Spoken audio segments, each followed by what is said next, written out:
Are your people working hard but not reaching their full potential?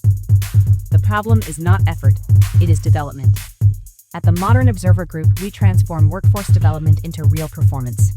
Our human-centered achievement programs help your team think better, communicate stronger, and execute at a higher level. That means higher employee engagement, stronger leadership, and measurable results across your organization. If you want a workforce that performs, leads, and delivers, it is time to invest in your people. Visit modernobserver.com and discover how the Modern Observer Group helps you build a workforce that wins.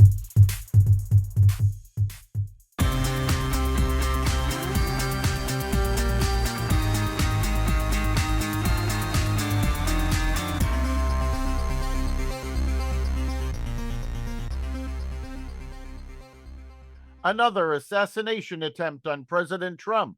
Iran talks halted. AI data center ban vetoed, and more. Welcome to the Raw Naked Truth. I'm your host, Eric Lopkin, and here's the news you need to know. President Trump was evacuated Saturday night from the White House Correspondents Association dinner at the Washington Hilton after a gunman opened fire near a security checkpoint just outside the ballroom. The Secret Service rushed into the ballroom as guests dove under tables. First Lady Melania Trump, Vice President J.D. Vance, and cabinet officials were also evacuated. Administration officials were unhurt, but a Secret Service agent was struck at close range. He was saved by a bulletproof vest. Authorities identified the suspect as 31-year-old Cole Allen of Torrance, California, a tutoring center teacher armed with a shotgun, handgun, and multiple knives. Allen sent a manifesto to his family minutes before the attack, outlining plans to target administration officials from highest to lowest. Allen said in his writings that he would use buckshot rather than slugs to minimize casualties, but added, "I would still go through most everyone here to get to the targets if it were absolutely necessary, but I really hope it doesn't come to that." While not mentioning the correspondents' dinner by name, Allen wrote that the lack of security at the hotel was insane, noting that security was all outside, focused on protesters and current arrivals, and that no one thought about what happens if someone checks in the day before.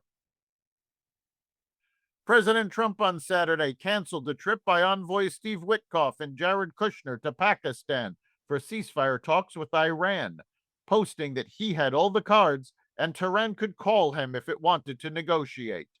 Trump cited tremendous infighting and confusion inside Iran's leadership, where new Supreme Leader Mojtaba Khamenei has not appeared publicly since taking power. He later said Iran sent a much better proposal within 10 minutes. The cancellation came just hours after Iran's foreign minister left Islamabad, telling reporters he had yet to see if the U.S. is truly serious about diplomacy. Brent crude closed near $105 a barrel Friday, up roughly 17% on the week, as the Strait of Hormuz remains effectively shut and U.S. and Iranian forces continue tit-for-tat ship seizures.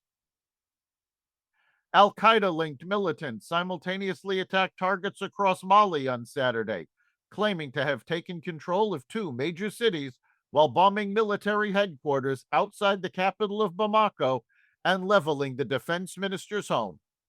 Experts say it is a sign that the group is now a force capable of nationwide warfare. The Department of Justice ended its investigation into Federal Reserve Chair Jerome Powell over the cost of building renovations, with U.S. Attorney for D.C. Jeanine Pirro saying the Fed's internal watchdog was looking into the matter instead. Kevin Warsh will now likely be swiftly confirmed as Powell's successor. Senator Tom Tillis announced Sunday he would drop his hold on Warsh's Fed nomination. At least 16 people were killed in strikes across Ukraine, Russian-occupied territory, and Russia as Ukraine marked the 40th anniversary of the Chernobyl nuclear disaster. Russian missile and drone attacks killed 9 people. Reported Ukrainian drone strikes killed people in Russian-occupied Crimea, Luhansk, and Russia's Belgorod region. Ukraine also targeted an oil refinery in Yaroslavl, where fires were reported. President Zelensky warned about nuclear risks tied to the war including damage from a 2025 drone strike to the protective structure over Chernobyl's reactor. The International Atomic Energy Agency has urged immediate repairs. Repair costs are estimated at more than 500 million euros. Japan deployed about 1,400 firefighters and dozens of self defense force personnel to fight wildfires in northern Japan. Officials said the fires had burned for 5 days near Otsuka, a coastal town, and threatened residential areas. Two additional fires broke out in other parts of northern Japan. Dry and windy conditions helped spread the flames. Some rain was forecast, but officials continued firefighting operations. The fire threatened homes and mountain areas, and authorities focused crews around populated zones. No full damage total was immediately reported.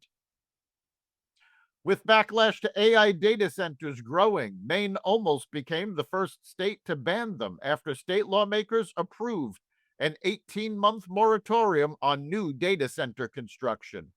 Instead, Governor Janice Mills, a Democrat who's currently running in a tough Senate primary, vetoed the measure, saying it would economically harm the state by shutting down a proposed project on the site of a defunct paper mill.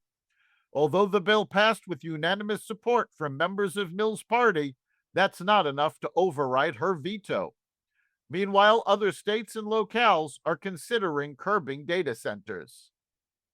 That's the Raw Naked Truth for April 27th, 2026. You can catch every episode of the Raw Naked Truth Daily News Brief, as well as our sister podcast, Carnivore Radio, with news analysis and commentary, and the rest of the Xvadio Podcast Network at xvadio.com, the Apple Podcast app, YouTube, Rumble, Spotify, iHeartRadio, Audible, Amazon Music, and other platforms that respect freedom of speech. We'll see you next time.